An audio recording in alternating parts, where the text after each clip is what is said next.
Mateus, capítulo 21. Quando se aproximaram de Jerusalém à altura de Betfagé, próximo ao Monte das Oliveiras, Jesus enviou 2 discípulos com estas instruções. Vão à aldeia que está adiante. Ali encontrarão uma jumenta amarrada com seu filhote. Desamarrem-nos e tragam-nos a mim. Se alguém perguntar o que vocês estão fazendo, digam: o Senhor precisa deles, mas vai devolvê-los. Essa história já havia sido contada pelo profeta. Digam à filha de Sião: vejam, o seu rei está a caminho, elegante e preparado, montado em um jumento, em um jumentinho, cria de um animal de carga. Os discípulos fizeram exatamente o que Jesus ordenara. Trouxeram a jumenta e o jumentinho, puseram seus mantos sobre eles e Jesus o montou. A multidão estendia seus mantos pela estrada, dando a Jesus uma recepção de rei. Alguns cortaram ramos de árvores e os espalharam ao chão como um tapete de boas-vindas. Havia muita gente por todo lado gritando: Hosana ao filho de Davi! Bendito é o que vem em nome de Deus! Hosana nos altos céus! Quando ele entrou em Jerusalém, houve comoção na cidade. As pessoas irritadas perguntavam: o que está acontecendo aqui? Quem é esse?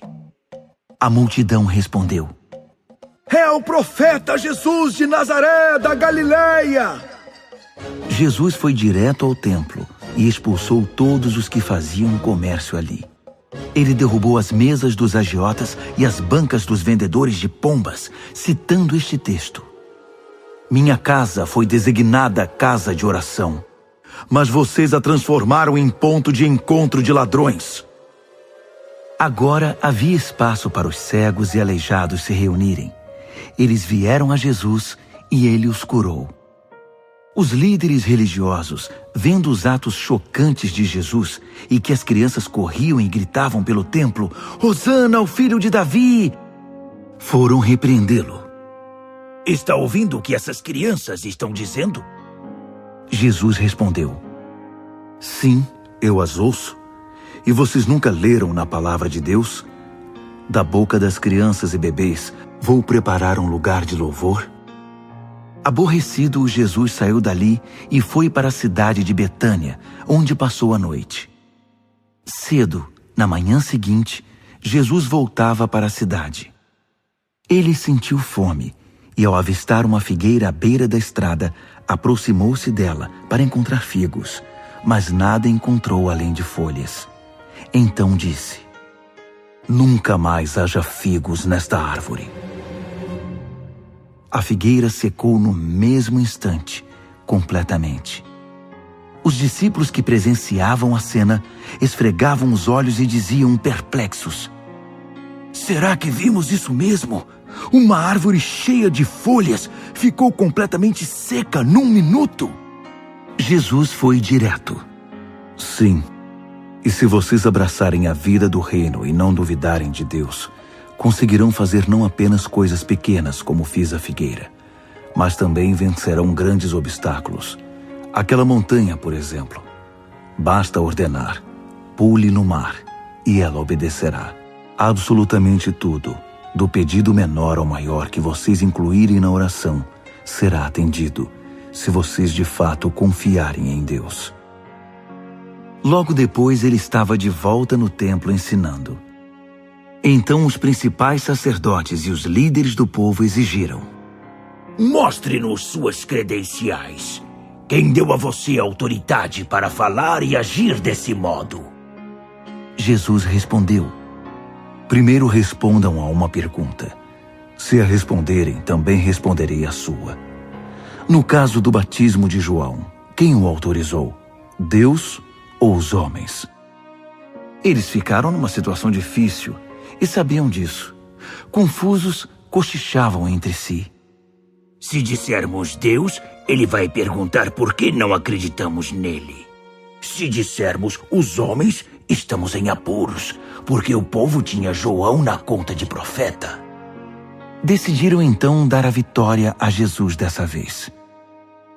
Não sabemos, responderam. Jesus concluiu: então, também não vou responder à pergunta de vocês.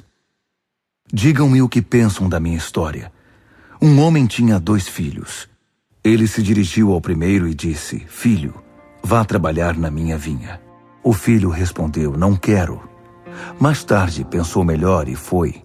O pai deu a mesma ordem ao segundo filho. Ele respondeu: mas é claro, com prazer, mas nunca foi. Qual dos 2 filhos fez o que o pai pediu? Eles disseram: o primeiro? Jesus disse: sim, e digo a vocês que os malandros e as prostitutas entrarão antes de vocês no reino de Deus.